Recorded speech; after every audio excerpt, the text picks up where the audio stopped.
Today I rewatched an episode of Ed, and Eddy. It's the episode Once Upon an Ed.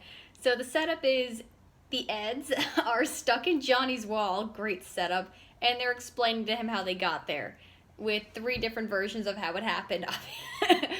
And already, this show is very good with the absurdity and the slapstick. It takes full advantage of the fact that it's animation, and it takes full advantage of all the characters' larger-than-life personalities, while still being true to reality. You've met all these kinds of people before, at least as I have. I know the attention whore narcissist, the tidy person, the one who's not too bright but is extremely loyal. Oh, it's fantastic. Eddie's version of what happened is obviously this narcissistic tale about a jawbreaker bank and how everyone is serving him jawbreakers. He lives very lavishly. It's really funny to see his interpretations of everybody, including his own friends. Everyone's at his beck and call. Everyone's worshiping him. And you get these funny details. Of course, his bully Kevin is a monkey on a bike. And, of course, his crush Naz is in a bikini when she's at the bank. And especially funny that this dainty kid, Jimmy, and he portrays him as with a screwdriver head bracelet in a diaper, which I found especially funny for some reason. I think it's just because maybe he's saying the character acts like a baby, but for some reason that design cracked me up. And then Double D's is a bit more rational. His story, obviously, his story's a bit more rational. In the background, you see math equations that dictate the scale of the background, which is I didn't notice before. So now that I'm doing my own stuff, I'm working with a team, anyways. But then Double D starts to rant and ramble a bit and bores the other friends, while Ed goes on this completely off-the-wall story about the Kanker sisters who've somehow fused together and are chasing them into the wall.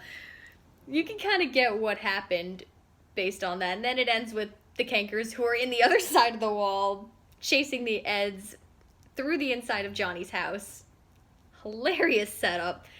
And, God, this was one of the most popular shows on Cartoon Network during the time it aired, and I can very easily see why.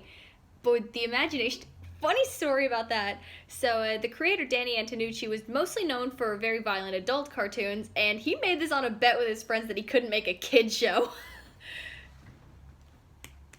That's awesome. I love when shows have completely anticlimactic or very basic motivations for why they got made. And that's that. Apparently, and going off on a bit of a tangent there, kind of like Double D does in his story, read on crack.com that Rick and Morty essentially got started because Justin Roiland was trying to get a cease and desist order from the studio that owned Back to the Future just because. And then it became a series, and supposedly it's got renewed for about 70 more episodes. I saw that floating around. Don't know if that part's true. Anyways, Ed, and Eddy, I think it's a very funny show. That's one where I liked it as a kid and would always watch it. But I'd say I really do appreciate it much more now for its simplicity and for the details, for the personalities that are in there. It's got such a unique feel. You know the neat freak, the smart guy, Double D. You know the dumb guy. We've seen a million dumb guys, but this world is very funny and very unique with it. You can also know Ed's also very loyal to his friends. He loves chickens. I relate to that one. I love chickens too. They're great pets. He loves science fiction and monsters, where Eddy is, I feel like everybody knows somebody like Eddy, this narcissist, thinks way too highly of himself, the schmoozer. That's funny character.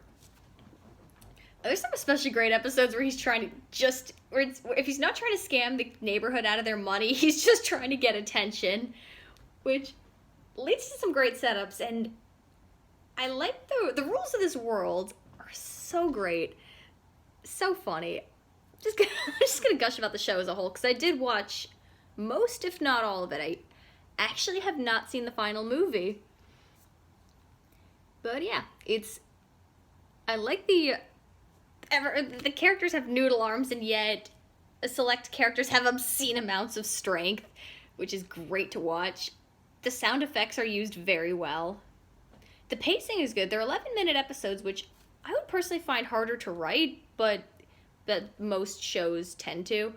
Apparently, reading some behind-the-scenes information, watching some documentaries on this show, apparently Danny Antonucci was a big perfectionist, so every inflection, every line was scripted. There was no improvisation in this. And Danny Antonucci would have sometimes up to 50 takes to get the inflection he wanted. I mean, it shows. They don't seem to have the voice actors didn't seem to have any ill feelings on that when they told the story, but I can imagine that being frustrating during the creative process. Well, learning a bit about animation as I go. Got the famous book. So, learn by watching, learning by doing. Yeah. Crap. That's always fun. So, yeah, good show. I'm probably going to rewatch more episodes. Yeah. They're really, really easy watches, too. This is something you can definitely watch when you don't want to think. When you just want something simple, maybe watch TV as you're eating dinner. It's also, I don't know if this show, how it would be rebooted today. A lot of shows are getting rebooted.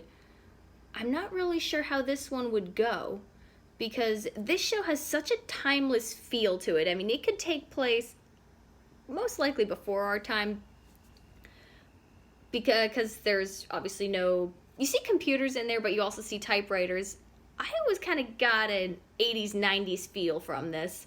Just by the way the characters are dressed, it looks and feels 80s. So you could argue it could take place almost in this big, any time in the 20th century America.